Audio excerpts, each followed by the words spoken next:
And welcome back to another episode of the Careful Boys. Woo! And we got Mr. Walter Hong in the building. Hey. What's up, Walter? How you doing, man? Good, man. How you doing? I'm good. Dude. Nice to meet you, Walter. Nice to meet you. Raiders, I'm sorry. I'm a huge fan. It sucks. Devastated. I like the matching hats, Joe. I had to put this on for Walter. Thank you, thank you. Why'd you say sorry? They just lost? Raiders always lose. I thought they were doing good this year or something, huh? It's just our lot. It's our lot in life, bro. It's the year's over for them. It's Rams Bengals now, Super Bowl on 13th. Yes, sir. One more ready to go. Dancers know a lot more about pop culture than I thought. Get the fuck out of here. That was a close game last one, yeah? I was at the conference championship. It was fantastic. Are you serious? I have season tickets to the Wait, Rams. which ones? The Rams? Mm-hmm. Get the fuck out. Was that a blast or what? Dude, it was awesome. I mean, SoFi's awesome. If you've never been to a football stadium and you go, you'll be amazed. But if you've been to other football stadiums, you'll be even more amazed. Oh. Really? Where's SoFi? SoFi's in Inglewood. Yeah. So basically, they're Caucasianizing Inglewood. Yeah, I see. Like, or they call it gentrification, but they're Caucasianizing it. I see. They're I like that better, actually. Yeah, they're I like how Asians right? in there. Yeah. I can relate to that more. Inglewood used to be like a lot of Japanese, too. Japanese and black. Oh yeah, more black now. Mm-hmm. Yeah, but they're slowly but surely Caucasianizing it. Oh, wow. That's what they're saying. It's for the stadium to develop, and they're bringing in more condos, and they're basically pricing them so high that minorities can't live there. Damn. Yeah, and when they build it, it's always like, hey, you guys gotta fucking go. We're bulldozing this shit. So, yeah, we bought all this shit. You gotta go fucking go, okay? That's what always happens. Always happens. Yeah. And then like people complain, and then they forget because the Rams. The neighborhood changes. Yeah. And then SoFi it just looks great too. Like BTS was there. Oh, that's where they had the concert. There you go. Those tickets, I got nosebleed tickets, and I was able to sell them for $900. Holy shit. Yeah. You're flipping BTS? Now you are ahead of the curve. I was flipping, yeah, because as season ticket holders, we had second dibs. We usually get first dibs, but second dibs because BTS fans Army's crazy. Yeah. So Army got first, like the VIP Army got first dibs. Then season ticket holders got second dibs. So it's all these middle-aged men. Wait, football season tickets get second dibs to a K-pop concert? Yeah, so most concerts we get first dibs. Wow, I didn't know that. Because it's at SoFi, right? Yeah, because it's at SoFi. Also, you're a Season ticket holder at SoFi. for the stadium. For the Rams. I like to think that I was a part of building it because I got loans from SoFi. They helped me out when I owed money to the IRS. Nice. You probably paid for one fucking light in SoFi. Probably. If you have the SoFi credit card, I believe, and if you get season tickets, you can cut in line. What? Yeah, like Sick. they had this to give a separate line where you don't have to wait to get in. Oh, it's not even a separate line. You just get to cut. Hold up your card. Seriously. Can you point at people and laugh at them as you go by? I've heard it's a separate line, but the way they word it, it sounds like you can just cut. And I bet to avoid fights, because people will point and laugh.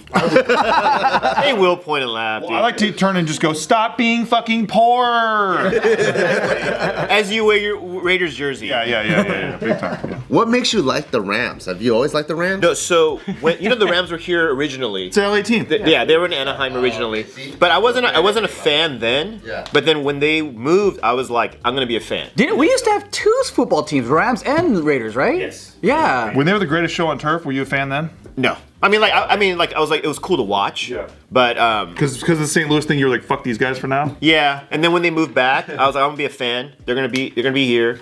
And so I got season tickets from when they first arrived, and how that's benefited me is none. they don't give us anything, man. We can't get Super Bowl tickets because people are like, oh, you're gonna get Super Bowl tickets. Those are like $6,000 for Dude, like the cheapest. If you're lucky, seats. it's $6,000. Wow. Prices went down. Super Bowl's here this year? Yeah, it's at SoFi. And the Rams are playing. This is the second year in a row where the home team is hosting Super Bowl. This only happened twice in NFL history. It was last year, it was the other time. Yeah. Oh, really? Wow. My buddy went to that Super Bowl. He spent like 60 G's for just him and his mom to go. Whoa. 60? But he's a big Bucks fan, yeah. 6-0? Oh yeah, but that's nothing to him. He's a fucking Ethereum whale. He doesn't care. Dude, no, I'll tell you. So, okay, 60,000, because that probably includes travel, hotel, and all that, right? So my friend brought up a good point. If you're in LA and you're a Rams fan and or a Super Bowl fan, it's best to go now because who knows when we're going to Super Bowl again. Yeah. Never. Yeah, and then if you're a Rams fan, what's the chances that if we do get it again, the Rams will be there? Yeah. So there's that.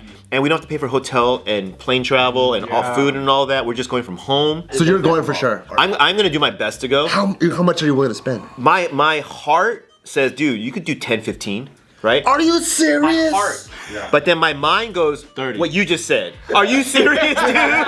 You're down to pay 10, 15 G's? No, see, Might be a once in a lifetime. That's true, but still, This is a pretty my crazy. heart is like, yo, yes. But my mind's like, yo, I think you need to calm down. So I'm one of those, I want to wait till it gets lower because like I'm not going to get my seats because my seats, I checked when the Super Bowl tickets first went on sale, they were 10 to 15 grand for my seats. I was like, nah. What? So basically you have to get two, that's 20 to 30 grand. I'm like, that's a car. You're not gonna go by yourself? No, I can't go by myself, dude. You can't go by yourself. You gotta go with You friends. can't. I've gone to games by myself, like movies by yourself and it's not stuff. the same. You can cheer because everyone around you is pretty much season ticket holders, and so they know you and stuff. You cheer, you high five, but it's not the same. Yeah. Because a part of Gotta you, bring a bitch. yeah, you still feel like a loser. Which bitch you bringing? It's on Sunday. Sunday. I'm gonna bring Sunday. Yeah, I'm gonna bring Sunday. Wait, so if She's you're, putting out too. If you're taking it to the fucking Super Bowl, I'll tell you that. if you're a season ticket holder, do you guys all know each other? Like, do you see each other in every game? Yeah, we see each other. It's like an exclusive club. Yeah, and what's funny is that like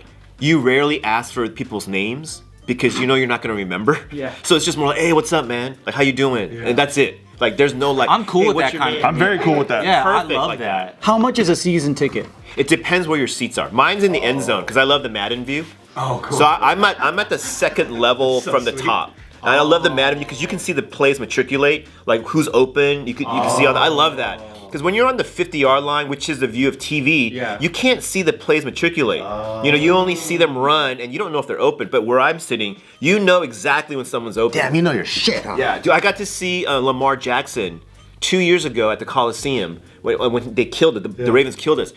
You could see him running basically straight, and his jukes are so fast, dude. Defenders are just like, whoa, where did he just go? So what we see on TV is so different from real life. Totally different. So different. Well, and you see the fight for every yard. The fight for every yard is so fascinating in real life because like a yard on TV just looks like just get it, but in real life you're like, holy shit, that's so hard. Like they go to war just to move it like this. Yeah, and you see how big everyone is because video slows things down. So like basketball, you can't truly appreciate how fast they are unless you're in the first few rolls. And they're tall. Dude, I went to a fucking Laker game because my friend's dad's a sushi chef for those Skybox guys. Oh, nice. And then so we got these tickets, and at that time I still don't know shit about basketball. But then I was like, why the hell are they so tall? They're not this tall on TV. They're like giants. This big on TV. Yeah. I saw Kareem Abdul-Jabbar at a Cheesecake Factory, and that motherfucker looked as big as one of the columns. You know how Cheesecake always has his columns? It was like watching a column move. Dude, I saw Dr. J in person in Vegas, and you know at Vegas they have those like plastic trays that hold the dollar coins. Oh yeah, like when you play at poker at a table. Yeah, but it's all coins. Like they have like dollar coins. They don't really do coins now because it's all like cards. My grandpa had coins. Yeah, but they had a tray that carried coins. Yeah. And so for me, I could barely hold it in one hand. Dr. J, I went to, hey, Dr. J, good to meet you. He shook my hand while he was holding that tray of coins. He held it with his like ring and pinky finger, and then he shook my hand with his index and middle finger, and it still felt like a real hand. Yeah. That's so Good handshake. That's how big these dudes are. And what's scary is like if you slap one of them and you run away, they'll wait a few seconds and they'll still catch you. You know, like that's how With 2 fast they are. steps. Yeah, dude. On to Tecumpo on 60 Minutes.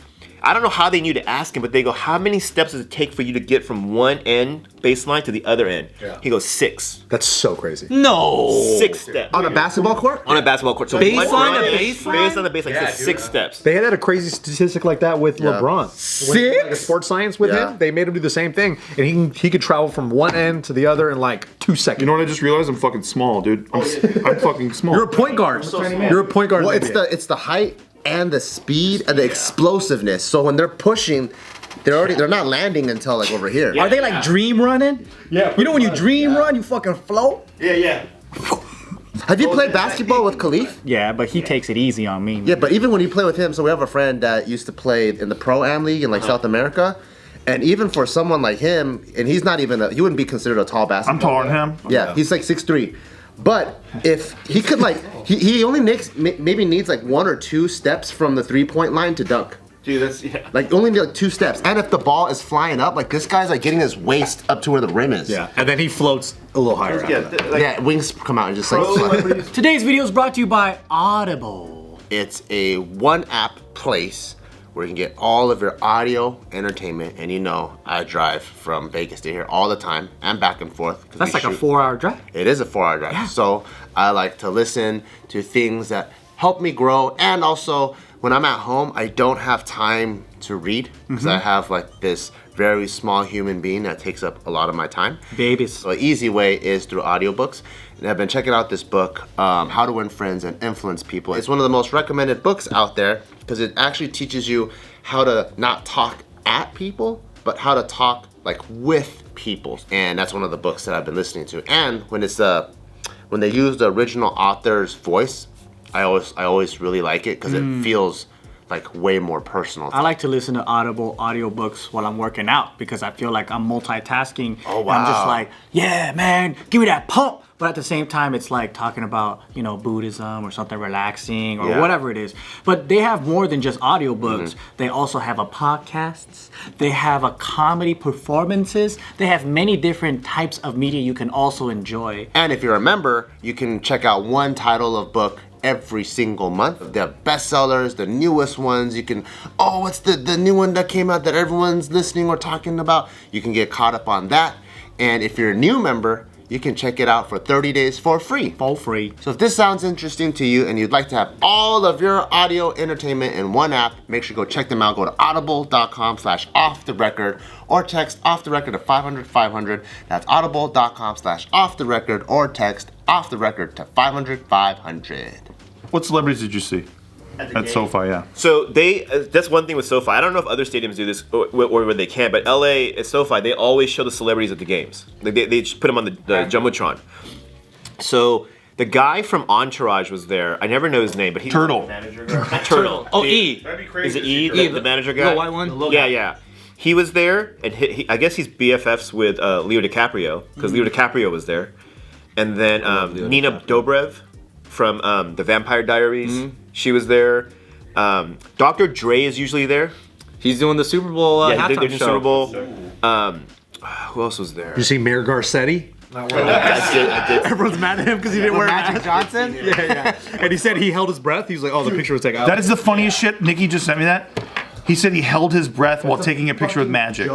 Which, by the way, that's fucked up too, because if you remember, like when Magic came out with HIV, there's certain players who wouldn't even play with Magic. So saying like, I took a picture of Magic, but don't worry, I didn't breathe. I know, is right? Fucking hilarious, dude, on so many levels. And what happens after you hold your breath?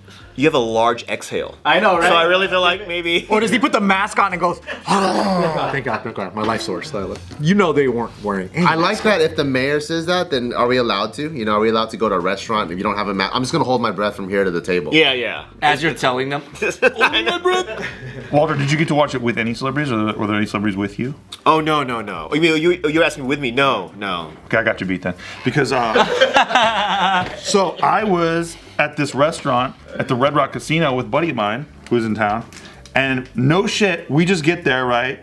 And we look to our left, and it's motherfucking Captain America. No way. I watched the Where? Rams Like in game. the bar? I watched the Rams game with Captain Chris America. Evans? No, No, Steve Rogers. Captain America. The Captain America. The new one.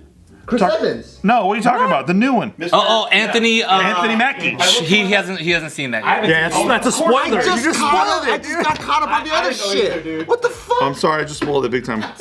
Okay, just FYI, though, know his what? being the new Captain America You came out didn't- like over a year Yeah, and a Who half. the fuck is Anthony Mackie? He'll never watch it anyway. The Falcon. The Falcon. The black dude, the Oh, Falcon. he's the new one now? The new Cap, yeah. Hey, if you haven't watched it yet, it's too late. Did you watch the Avengers Endgame? No, of course not. I watched the first 30 minutes. Oh my god. Where Robert Downey Jr. is trying to trying to live a regular life. oh, wait, at the end where he passes it to him? Yes. Oh, okay, yeah. Yes, and then they did a whole show after that on Disney I didn't know Plus the whole show called part. Falcon and Winter Soldier, where he. Wait, time out. Hold on. I have a question, Bart. Do you know there's a Chinese Marvel superhero? Who? Jackie Chan. Oh, Shang-Chi? Yeah. Man, okay. You knew that one, right? I just wasn't sure. This one said, "Man, okay." No, because I was rewatching some of the other stuff. So Taika's been stuck on too? Spider-Man, What's that right? response? He's been stuck on Spider-Man for like forever. And then finally I'm like, can we watch something else? So I introduced him to Wolverine. In one of the Wolverine ones, there's Agent Zero, who's played by Daniel Henning, Yeah. right? I'm like, why the fuck isn't this guy the first Asian superhero? This guy's fucking cool. He actually has no. He actually As opposed to who? He actually has superpowers. Like as we always say, Shang-Chi doesn't really have got superpowers. superpowers, bro? It's kung fu, right? This guy actually shoots fucking like some crazy shit, like John Wick. And he can slice bullets. Who can? That's That Deadpool. dude. That's Deadpool. Oh, I thought wasn't there a scene where Daniel Henney comes and then they shoot him and he like slices the bullet and then it goes this like. I believe that sounds like a lot of movies. I believe the reference in the Wolverine movie though is Deadpool who does that. Was it Deadpool? AKA Ryan Reynolds. Blade does that too, right? Yeah. I don't know. Blade does it. But the thing is, like, when I think superhero, I think a gimmick, and Agent Zero has the gimmick. You know, like every superhero has a gimmick. Shang-Chi has 10 rings and he has the whole father thing that. And he has a cool jacket. He's a fucking sick I mean, he jacket. has a sick story, but there's no like the thing. You know. Sounds like you're not trying to support Asian Americans, dude. Yeah, what the heck, man? No, I gotta tell you guys, I know why Daniel Henney didn't make it. Why? He's too pretty, dude. He's too pretty, man. They didn't want him to be that successful. Like they being the powers that be, they're like, this dude is too good looking. He's gonna take white women. He's gonna take our women. We can't. As opposed to who? Who's put there to? So they got Simu Liu. They got Simu Liu. Look, I'm not a fan of Simu, but he's not the best looking guy in the world. You know, he's not like William Lee. He's not Daniel Henney. He's not those guys, man. I just gotta. Who do you think would have been a better Shang-Chi? I thought if William Lee was born 10 years later, I thought he would have been a better shit. Because he was in Elektra, actually. He was the bad guy in Elektra. I thought he would have been better. Are you saying like? Bobby Lee 100% would have been a way better. You know what would have been great is if Bobby, they started out with Bobby, and then he got the powers, and then he turned into William Lee. Like Shazam. Like Shazam. Shazam! Like fucking Hulk. Yeah, because you know what? That happened to William Lee in one of the James Bond movies. The guy got plastic surgery and then turned into Rick Yoon. Oh yeah, Rick Yoon, sexy Bond villain. The diamond face, Rick dude. Yoon didn't make it for other reasons I don't want to get into. What other reason? Tokyo Drift, he fucking made it. He's not the most warm person. I'll just say that. Diplomatic. He's not the warmest guy in the world. I like that. A little bit more. Like Carl, his brother. Like he's hard to work with on set. Carl's brother's Smells super bad. cool. Carl's super cool. I don't know who his brother is. The other brother was in this movie where they were like in the wilderness, like a river wilderness. I want to say J-Lo was in the movie. Anaconda. I think it was Anaconda. I think it was Anaconda. Oh, dude, he was Ice Cube. He played Ice Cube in that movie. By the way, Ice Cube. fun fact: if you have a Denzel Washington movie like question, there's your guy. He loves Denzel. I'm a big Denzel. Just as the day progresses. Any Denzel trivia, we'll talk about it later. anything. I love Denzel too. Which but not as TV much show fan. did you start in? You know, it's Fresh Prince of Bel-Air. I'll give you a hint. It was a hospital drama. It was on NBC. Days of Our Lives. And actually a few guys made He started on TV for real? Yeah, it's staying elsewhere. I thought you're fucking with him. Damn it, this guy knows Denzel. Denzel and George Clooney got their start in TV, and they're the few that made the jump to feature films. Oh yeah, ER, right? Yeah, George Clooney actually never renegotiated a contract. ER was #1 from the get-go, so a lot of the actors renegotiated their contracts. They wanted more money. George was, I think, $90,000 per episode at the time. He just stayed with it all 4 years, and then he left. He left the show. He never negotiated his deal. You remember what he said when he left? He's like, I'm Batman. I'm about to fucking rule the universe. His financial advisor told him at Batman, he goes, you don't have to work again. After Batman. The money that came in, you don't have to work again. And then he said, from that point, he decided, I'm going to choose now who I work with and what I want to work on. Yeah. That was the point. That was the divergence in his career. Underrated Clooney movie, Three Kings. I love that movie. Is that one in the desert? Yeah. Fun fact about that, John Ridley wrote that. John Ridley wrote 12 Years a Slave, won the Oscar for it. He also really wrote good. the classic Undercover Brother. Oh, that's a great movie. Really? John Ridley was a stand-up comic. Yeah. He also wrote for Fresh Prince of Bel-Air. Dude, that cat wrote Three Kings? He wrote Three Kings. No, this is what happened. This is a fun fact. So David Russell, who directed Three Kings, is very, very, very difficult to work with. He's known to yell at people. He yelled at a PA. George felt sorry for him, and he yelled at David. He goes, "You cannot treat people that way." George looked at the PA side. He goes, "Hey, look, why don't you go to my trailer? I have some fan mail. Why don't you just separate it however you feel? Just take some time." That's George Clooney. Great guy, nice guy. He made the guy separate George Clooney. Go do my mail. I'm a great man. Yeah, just figure it out. His thing was just go do something else, because he just got yelled at by David Russell. Well, David Russell decided, I don't like really script the way it is, so I'm going to change it. So there's a WGA thing. If you change it X percentage of your script, now the original writer no longer is the screenwriter. The other person is. So David Russell became the screenwriter. So it was story by John Ridley, screenplay by David Russell. And then And that tried to happen to him again. I think in 12 Years a Slave, because Malcolm Lee directed 12 Years a Slave, and they had a real like big fight about it because he tried to change Ridley's script and was like, no, this is not going to happen again, and really won the Oscar. And if you see that clip of Malcolm, when he wins, he just goes. So much drama behind this. Hollywood drama. And Ridley is one of those stand-up guys because he used to be a comic, and he told me because he used to be a writer on Third Watch. And I was at the production company that produced Third Watch, and he told me he quit stand-up. This is when he quit stand-up. He had just won the Montreal Comedy Festival. He goes to Hollywood Improv and goes, "Hey, can I get some time? I just won the Montreal Comedy Festival." They're like, "Why don't you give us a call and we'll let you know." He quit stand-up right there because I was already a producer on Martin at the time. Wow. Goes, why do I need this? Wow. That's how difficult stand-up comedy is. So those of you out there listening, you're like, I'm gonna try comedy because I'm funnier than Waltz or whatever. Fuck you. Go ahead. Go ahead. Quit Go now. ahead, dude. Quit now. Who are more assholes in the industry? No, I'm just kidding.